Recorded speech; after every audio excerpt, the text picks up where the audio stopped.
Tadi Ibu jelaskan kalau misalnya wajib pajak mendaftar melalui situs Direktorat Jenderal Pajak. Kalau misalnya mau langsung ke kantor pajak, aturannya bisa seperti ini ya. Wajib pajak, misalnya kalau kalian adalah orang pribadi yang memiliki pekerjaan atau bekerja, kalian bisa datang ke kantor pelayanan pajak di dekat tempat tinggal kalian atau di dekat tempat kegiatan usaha kalian ya. Jadi kalau misalnya kalian orang pribadi yang bekerja bisa mendaftarkan diri untuk mendapatkan NPWP di kantor pelayanan pajak dekat rumah kalian. Tapi kalau misalnya kalian tergolong kepada wajib pajak orang pribadi yang memiliki usaha atau seorang wirausahawan, kalian bisa mendaftarkan diri kalian di kantor pelayanan pajak dekat tempat kegiatan usaha kalian. Misal nih, Ibu kan seorang guru. Ibu guru di SMK DT. SMK DT adanya di Gerlong. Ibu tapi rumahnya di Ciwastra. Nah, kira-kira Ibu harus mendaftar NPWP di KPP mana? Di tempat tinggal atau di tempat kegiatan usaha? Di tempat tinggal ya, karena Ibu kan statusnya pegawai, yaitu bekerja. Beda halnya kalau misalnya kalian seorang wirausahawan, kalian rumahnya misalnya di Ciwastra, tapi usahanya dekat sekolah. Nah, kalian boleh mendaftarkan diri kalian di kantor pelayanan pajak dekat tempat kegiatan usaha kalian, yaitu misalnya di Gerlong. Seperti itu.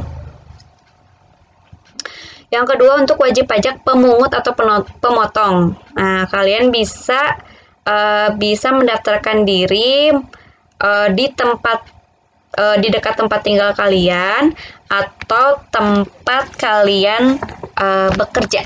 Misal kalian bendahara kelurahan atau bendahara desa atau bendahara kecamatan atau bendahara bendahara provinsi. Nah, kalian nanti bisa mendaftar langsung ke KPP yang paling dekat dengan tempat kerja kalian. Yang terakhir, untuk wajib pajak badan. Nah, kalau badan itu kan perusahaan. Silahkan untuk memperoleh NPWP bagi wajib pajak badan bisa langsung ke KPP atau kantor pelayanan pajak di mana perusahaan tersebut berkedudukan. Tempatnya di mana, perusahaannya didirikan di mana, carilah KPP terdekat dengan badan atau perusahaan tersebut berdiri. Seperti itu ya, untuk tempat pendaftaran NPWP. Selanjutnya, bagaimana cara memperoleh NPWP? Nah, dibagi dua ya. Untuk wajib pajak orang pribadi yang menjalankan usaha atau pekerjaan bebas, juga wajib pajak badan atau perusahaan, paling lama 1 bulan setelah usahanya mulai dijalankan, baru bisa memperoleh NPWP atau mendaftarkan diri untuk mendapatkan NPWP. Jadi, ulang lagi, kalau misalnya kalian adalah seorang wajib pajak yang memiliki usaha atau kalian misalnya wajib pajak badan perusahaan, maka kalian diperbolehkan untuk mendaftarkan diri memperoleh NPWP paling lama 1 bulan setelah usaha kalian dijalankan. Ya. Yang kedua, untuk wajib pajak orang pribadi yang tidak melakukan usaha atau tidak melakukan pekerjaan bebas. Nah, misalnya seperti Ibu nih, hanya bekerja, tidak memiliki usaha, maka cara memperoleh NPWP-nya adalah paling lama akhir bulan berikutnya jika 1 bulan yang disetahunkan selalu melebihi PTKP.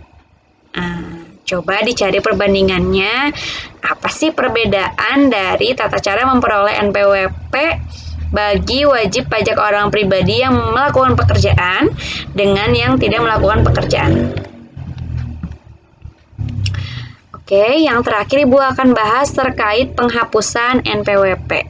selain NPWP bisa didapatkan, diperoleh, dan diterbitkan, ternyata NPWP pun bisa kita ajukan untuk dihapuskan. Siapa yang bisa menghapuskannya? Yaitu Direktorat Jenderal Pajak. Siapa yang boleh mengajukan untuk penghapusan? Yaitu wajib pajak itu sendiri. Oke, yang pertama, bagaimana cara menghapus NPWP? Syarat yang pertama, jika wajib pajak atau ahli warisnya sudah tidak memenuhi persyaratan subjektif atau objektif.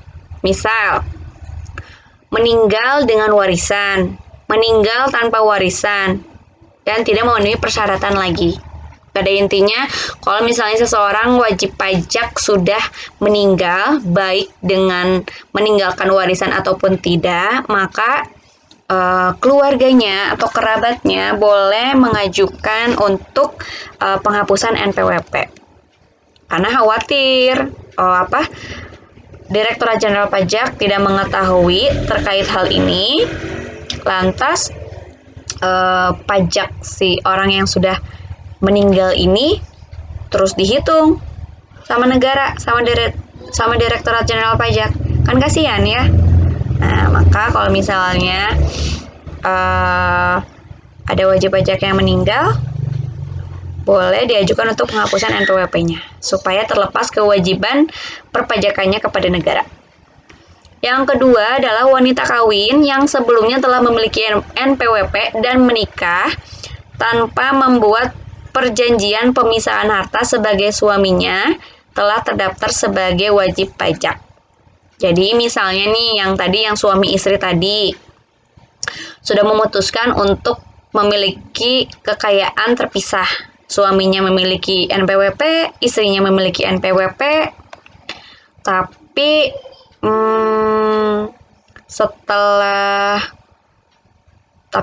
di tengah jalan istrinya ini berpikir lagi nih, mending kekayaan kami disatukan saja, tidak usah dibikin terpisah, tidak usah dibuat terpisah. Maka wanita ini atau istri ini boleh mengajukan untuk penghapusan NPWP, supaya nanti penghasilannya ikut diakumulasikan ke penghasilan suami, dan otomatis yang wajib memiliki NPWP hanya suaminya, dan yang membayar pajaknya pun suaminya gitu. Oke, yang ketiga, siapa lagi yang boleh mengajukan untuk penghapusan NPWP? Yaitu wajib pajak badan dalam rangka likuidasi atau telah dibubarkan secara resmi. Jadi kalau misalnya suatu perusahaan mau dilebur dengan perusahaan lain, yaitu likuidasi, atau sudah bangkrut nih istilahnya, sudah kolaps, sudah dibubarkan secara resmi, jadi boleh mengajukan untuk penghapusan NPWP supaya terlepas dari kewajibannya dalam membayar pajak kepada negara. Yang terakhir adalah BUT atau bentuk usaha tetap yang karena sesuatu hal kehilangan statusnya. Jadi ini pun boleh untuk mengajukan penghapusan NPWP kepada negara. Seperti itu. Alhamdulillahirrahmanirrahim, materi tentang NPWP telah selesai. Untuk hal-hal yang belum dipahami dan belum dimengerti, boleh kita bahas di WhatsApp grup ya setelah ini. Jazakumullah khairan katsiran. Mohon maaf bila masih ada salah-salah kata. Terima kasih sudah belajar bersama Ibu. Wassalamualaikum warahmatullahi wabarakatuh.